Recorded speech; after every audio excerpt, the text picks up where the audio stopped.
Hello, good morning বন্ধুরা। আজকে আপনাদের সরাসরি একদম নিয়ে এসেছি অন্নদাতা অর্থাৎ কৃষকদের ফসল ভূমিতে, যেখানে ফসল উৎপাদন হয়। আপনারা দেখতে পাচ্ছেন এখানে রয়েছে টমেটো গাছ। দেখুন কিভাবে গাছে গাছে টমেটো ধরে রয়েছে। দেখতে পাচ্ছেন একদম গাছে গাছে কচি টমেটো। তারপর আস্তে আস্তে এগিয়ে যাচ্ছি, আরও দেখাবো নদীর চড়িতে কৃষি জমিতে কি কি হয়। এখানে টমেটো, তারপর এগুলো রয়েছে মিষ্টি আলু গাছ। এই দেখতে পাচ্ছেন এখানে রয়েছে মিষ্টি আলু গাছ। এখানে মিষ্টি আলু গাছ, এরপরে রয়েছে এই দেখুন কপি গাছ, বাঁধাকপি। একটা নদীর চর, এখানেই শীতের দিনে অনেক ধরনের ফসল হয়। সামনেই রয়েছে নদী। তো আপনাদের দেখাচ্ছি, এখন অবশ্য অনেকটা সময় পেরিয়ে গেছে। তো এটা হচ্ছে খোয়াই নদী। এইখানে এই জমিতে বিভিন্ন কৃষকরা এখানে অন্নদাতা কৃষকরা ফসল ফলায়। এদিকে রয়েছে দেখতে পাচ্ছেন ধনিয়া পাতা গাছ। এই যে ধনিয়া পাতা ফুল এসে গেছে। এই যে ধনিয়া পাতা বাজারে অনেক চাহিদা।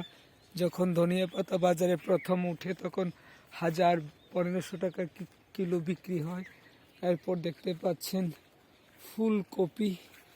ফুলকপি গাছ দেখতে পাচ্ছেন এদিকে আপনারা। তো দেখালাম আপনাদের ফসল গাছ। এরপরে সামনেই রয়েছে নদী, খোয়াই নদী। ধীরে ধীরে এগিয়ে যাচ্ছি খোয়াই নদীর দিকে আপনাদের নিয়ে সবজি ক্ষেতের পর। এরপর আপনাদের দেখাতে পারবো খোয়াই নদী। এগিয়ে যাচ্ছি খোয়াই নদীর দিকে,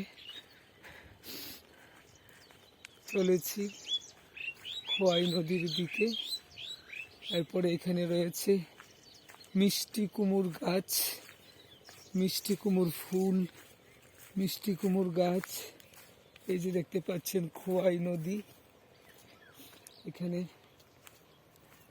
এই যে মিষ্টি কুমড় গাছ, মিষ্টি কুমড় ফুল।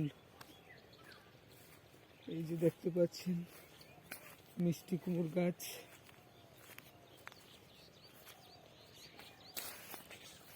মিষ্টি কুমড় ফুল, মিষ্টি কুমড় গাছ, বেগুন গাছ। এই হচ্ছে নদী, খোয়াই নদী। দেখতে পাচ্ছেন খোয়াই নদী। এই যে বেগুন গাছ।